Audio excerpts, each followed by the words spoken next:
Member, what should I call you, brother or member? Call. Minister of Environment.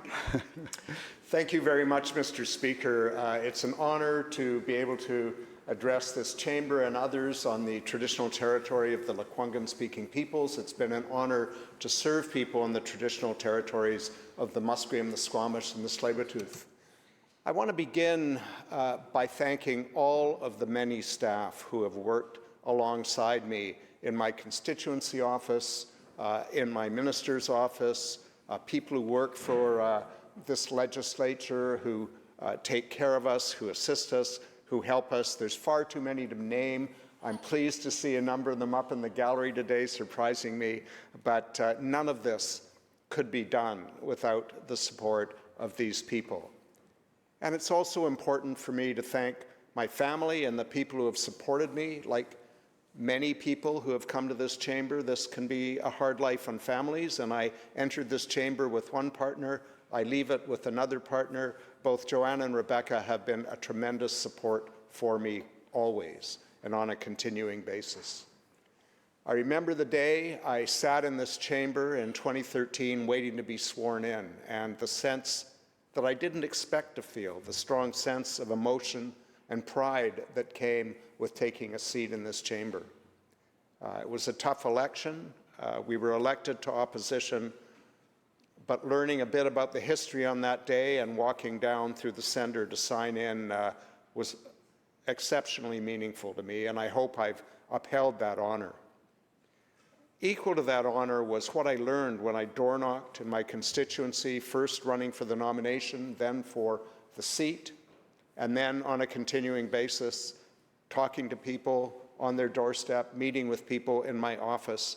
And I remember very clearly a feeling I had in the middle of my first campaign, that whether I was elected or not, my life would always be enriched by the conversations that I'd had with people about what mattered to them, about what they hoped for and what their fears were.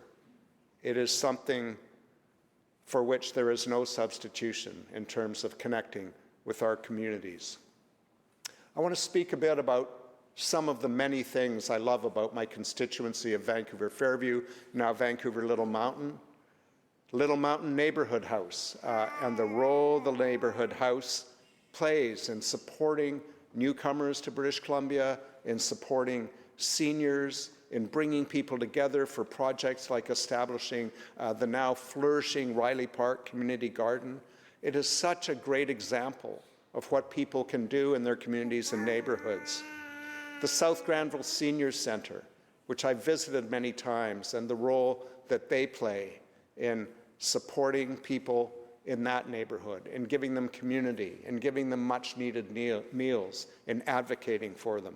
And right next door, the Pacific Theatre that's occupied the bottom of the church for 40 years, providing cultural enlightenment and entertainment to so many people. It's an area I've always hoped to be able to deliver a revitalization for. I hope my successor is able to do that as well. I think about the things that mattered to people in my constituency. From day one, housing, whether it was parents wondering if their children would be able to afford to live in the neighborhood where they grew up, whether it was renters concerned about renovictions from the buildings in which they'd lived for decades in some cases, facing, in some cases, unscrupulous landlords, and the actions that we were ultimately able to take to support those people.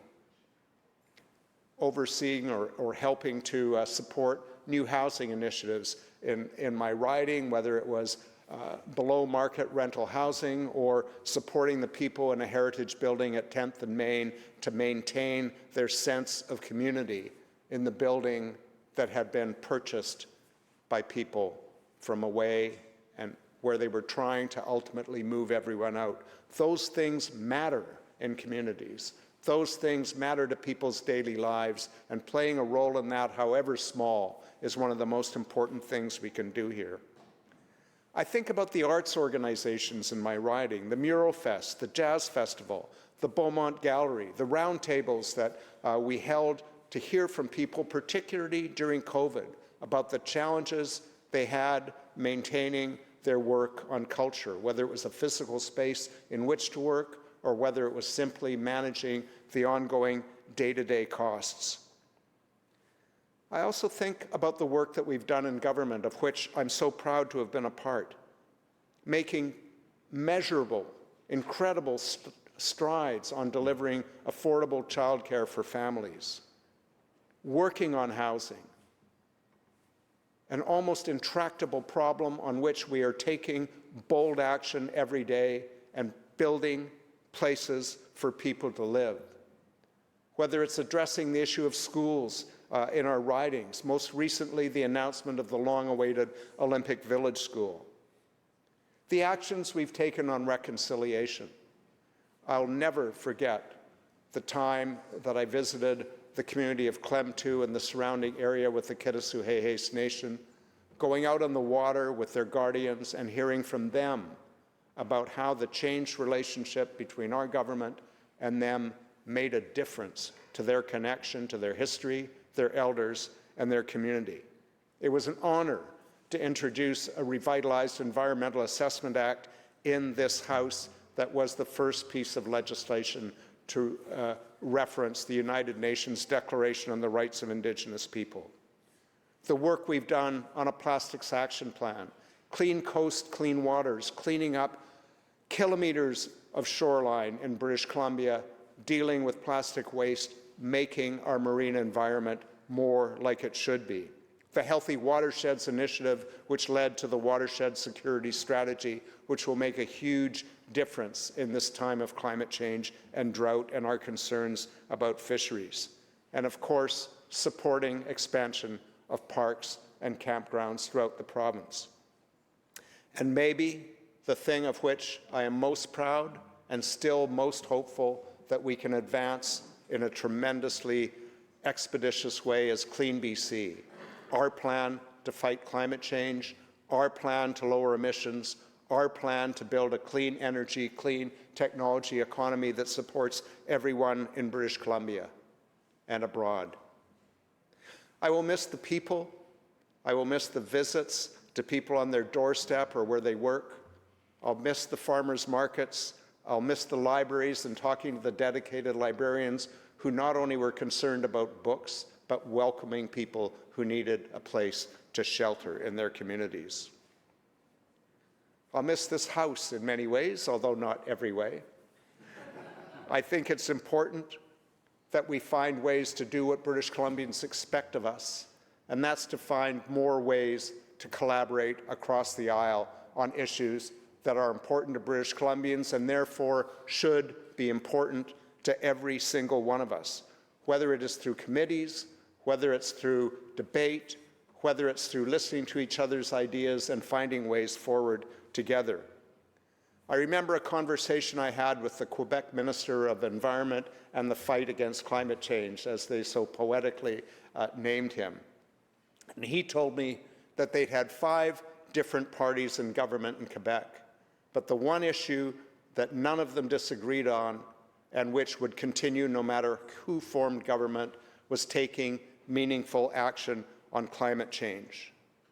That is one of the issues, and perhaps for me, the most important one, but not the only one, on which we all have a duty to be serious, to understand the critical nature of the emergency we face, and to find ways to take action together to build a clean economy and reduce emissions in British Columbia and be a model. Not say we're too small to make a difference, be a model for other provinces, for other nations around the world. We can take action together. I look forward, although I occasionally have a bit of a twinge about leaving, I look forward to more time with family, to my partner, to my stepkids. There's still time to continue to work on the things that are important to me in British Columbians, and I intend to find the time to do just that. I want to offer thanks to my colleagues, all my colleagues in this legislature, because we were all sent here to do better for British Columbians. To the many staff, again, everywhere who've supported me, to advocates with whom I've met, to my constituents, and to the many people who've worked on my campaign. Everyone has had a role in supporting me every day. It's made a difference. It's been an honor to be here. I won't be far. Thank you very much.